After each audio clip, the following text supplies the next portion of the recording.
How's it going, everybody? Rybrad here today, and we are back with our Honolulu Hammerheads franchise mode. And in this one, we are in the playoffs, and we will be taking on the Anaheim Ducks. Guys, I gotta say, I love the fact that we're all doing all these playoff modes, or playoff franchise, like the franchises I'm doing on my channel are now in the playoffs. Those are some of my most fun videos. I have such a great time making them, and we just made it into the playoffs in the last episode. Made some trades.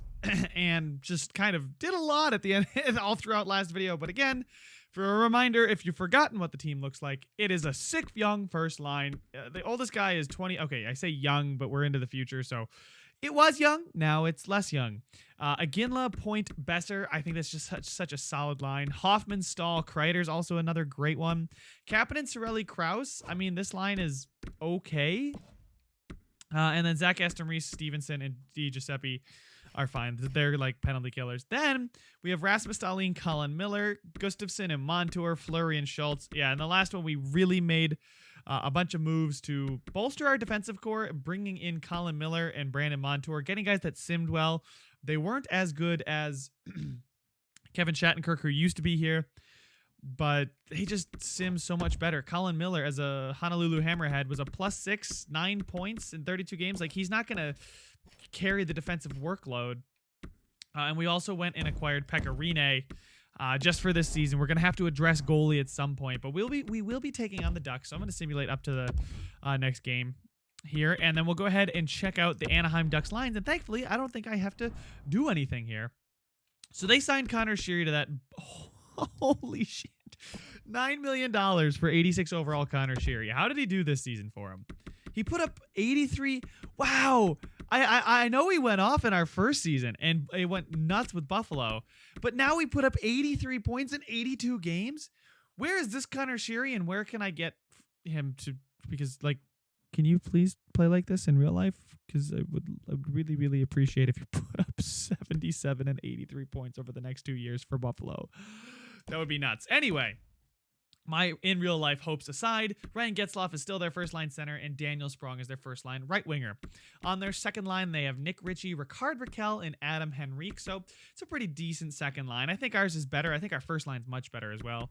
Isaac Lundestrom, Sam Steele, and Kiefer Sherwood.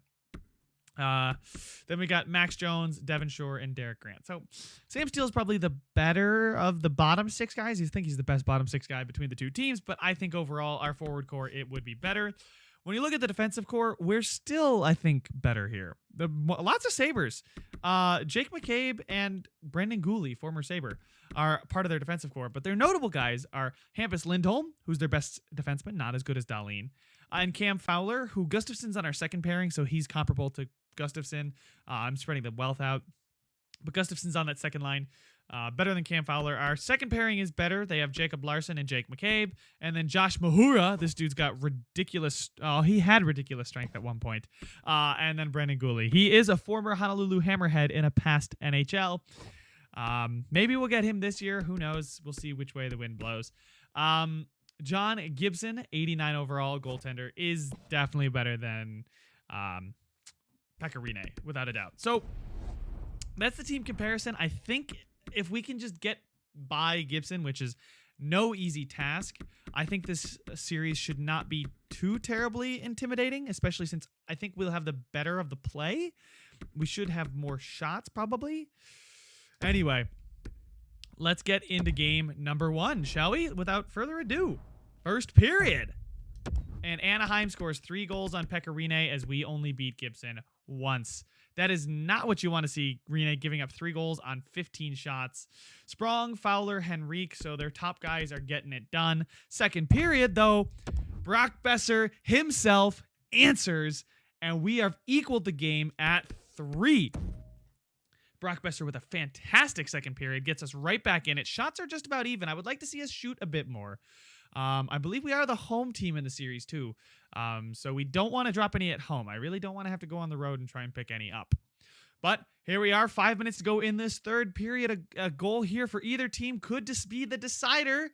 And the next goal will be the winner as we head into overtime. Shots are even at 27 apiece. Obviously, the score is even at 3 apiece. Anaheim jumps out to the lead in shots in overtime. and their shots, and Sam Steele is going to get the game-winning goal. That really sucks. Okay. Let's do a little analysis here. Who had a bad game? First line did. Really? Fleury? Okay. Yeah, that's really nothing crazy. How many shots did they have? They had 33 shots. Rene only stopped 29. 29 to 33 is not exactly what you want to see. I would like to win scoring 3 goals, but, you know, we battled back. We got in a position to win. Rene didn't allow any goals in the third period that we had to battle back from. So we are the home team too, so that one kind of sucks, losing on home ice. In the playoffs, you want to win all your home games, take 1 on the road, and you're good. Pretty much, and you don't have to go to Game 7. Anyway, first period, we're going to get a lead as Chris Kreider again gets us on the board in the first period. He is a first period scorer. They'll just score in the first period every game. I take it. You could bet on it. He scores on the power play, gets us a 1-0 lead. And after the second period, we're losing 2-1 as Connor Sheary and Jacob Larson score. God, this is such a frustrating series right now. These first 5 periods have been just, we can't seem to score.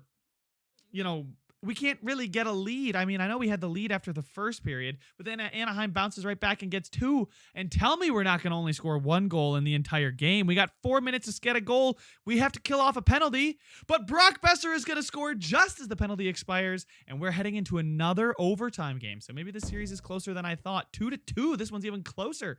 Well, I guess closer. The last one was an overtime game as well, but this one's even less scoring. Better game from the goaltenders.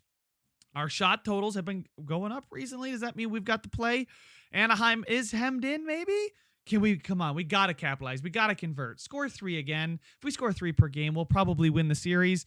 And we're going to go into a second overtime period in game number 2. We get an early power play, and that's going to be the nail in the coffin as Mike Hoffman scores just, well, minute 56 into the second overtime period, and our power play gets it done. So let's check our Honolulu Hammerhead stats, as the second line now is the one that doesn't have that great of a game. They scored 2 goals, but they must have gotten scored on multiple times. I know the Hoffman goal was the on the power play, so that one wasn't exactly a plus minus, but still don't like to see that. Maybe defenseman, we want to stack the top pairing. It's 1-1, 2 overtime games though. I'm not too upset, but we'll see. All right, game number 3, heading to Anaheim, heading to the mainland, flying back from Hawaii to California. That's so weird to think about. Imagine your team flying from Hawaii to the West Coast. I mean, it doesn't make any sense. If we play like Boston, that's going to be the longest freaking flight like ever. Holy crap, I didn't even think about that. Anyway, first period goes without anything really happening. 9-8 in shots in favor of the home team, the Anaheim Ducks. In period number 2, both teams get on the board. Nick Ritchie, the second liner, and Eric Stahl, the second liner, scores about 3 minutes apart, and now it's a 1-1 game heading into the third period. Shots are in our favor.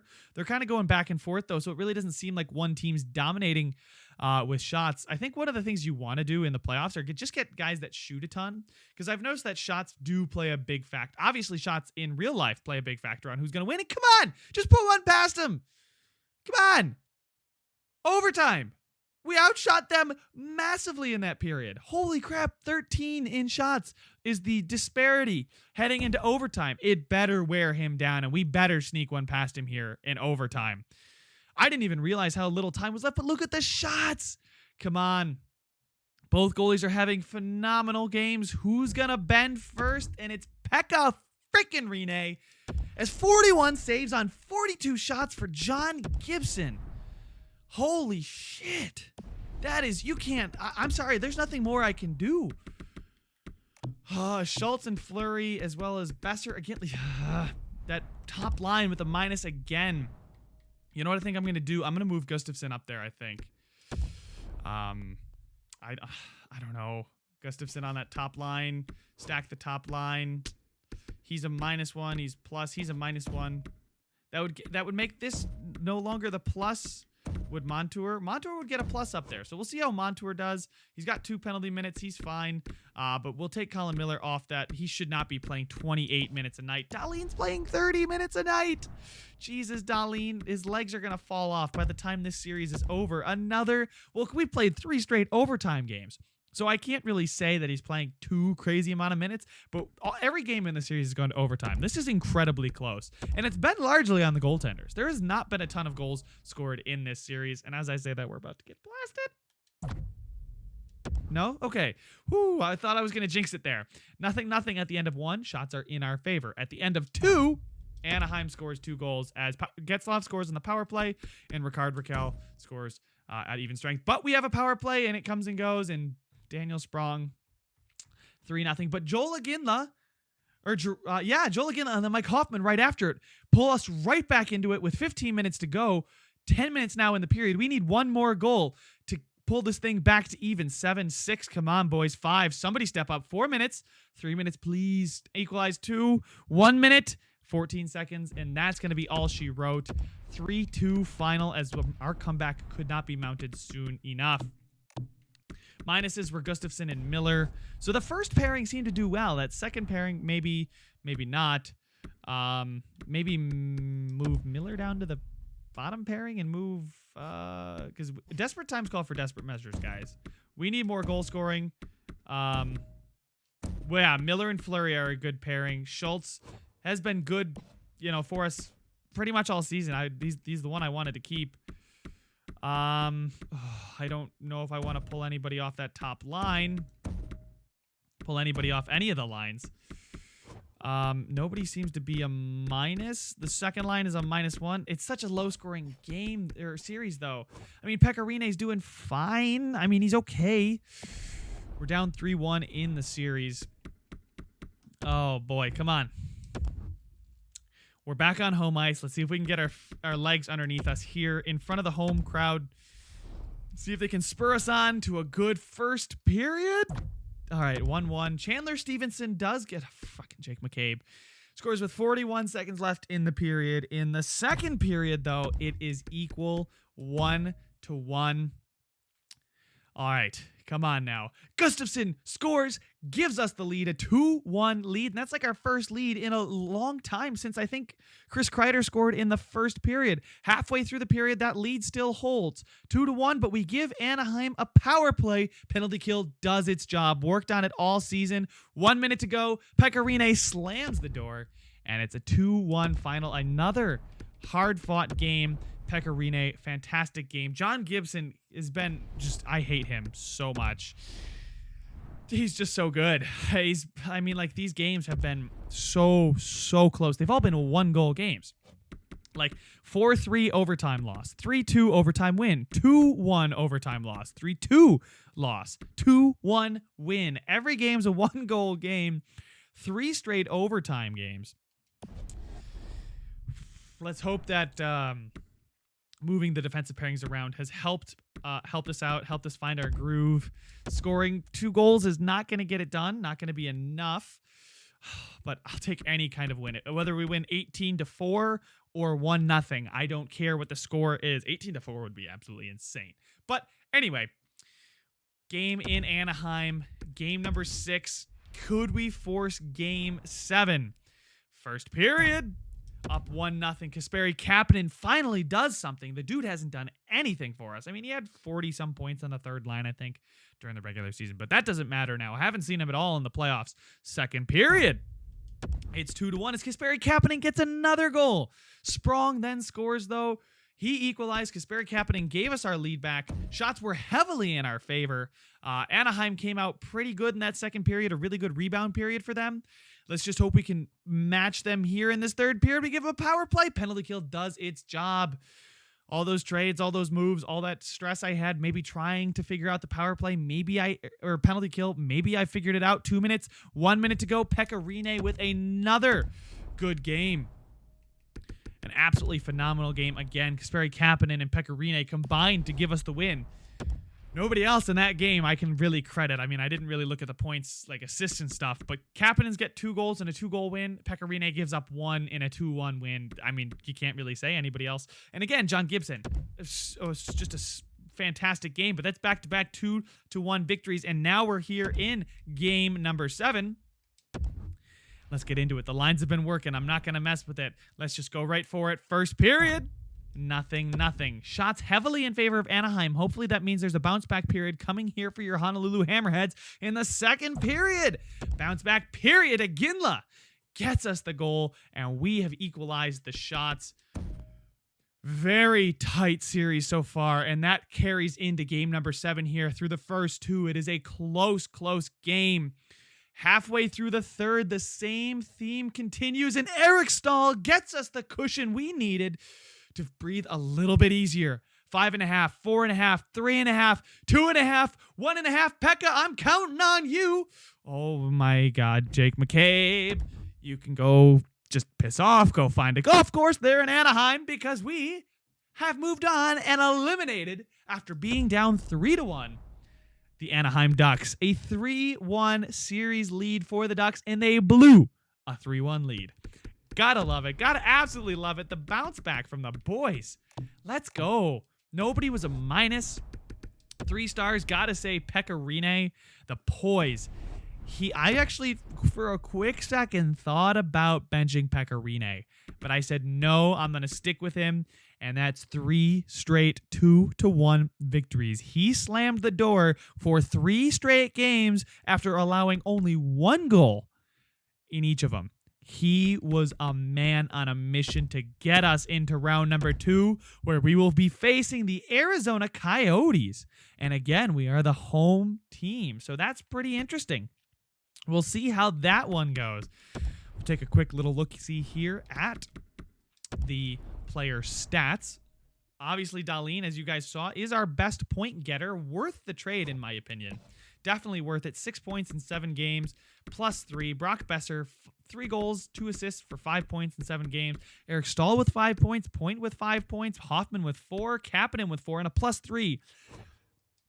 2 of his goals did come in 1 game. But, I mean, look at in the regular season, he's gotten back-to-back 40 points. The -27 is largely because I had just a shambolic defensive core. So, hopefully, now that it's fixed, he'll have a good 3rd season with us. I think he's not. Is he on an expiring contract for some reason? No, he's got 1 more year left at $3 million. So, he's going to honor that contract. And, oh, how could I do this to the man himself, the guy who got us to this second round of the playoffs? Pekka Rinne, let's go worship him a little bit. Pekka frickin' Rinne was doing okay. I called him out 4-1 in the series. I was like he could do. I didn't actually call him out. I said he was doing okay. I said he was doing fine. And then he's just like, you know what? I could do even better. Watch me. So he did. His 85 poise coming in the clutch. What does Grice have as far as poise? 80. Okay. But Pekka Rinne, 936 save percentage and a 183 goal against average. That goal against average was like 237, so it wasn't bad. But man, 3 straight 1-goal games. That'll give it to you. That'll give you a good stat line. Hopefully he can keep it rolling when we take on the Arizona Coyotes. But that's going to have to be in the next video. So make sure to leave a like if you enjoyed it. Subscribe if you want to see some more. And I will see you guys in the next one.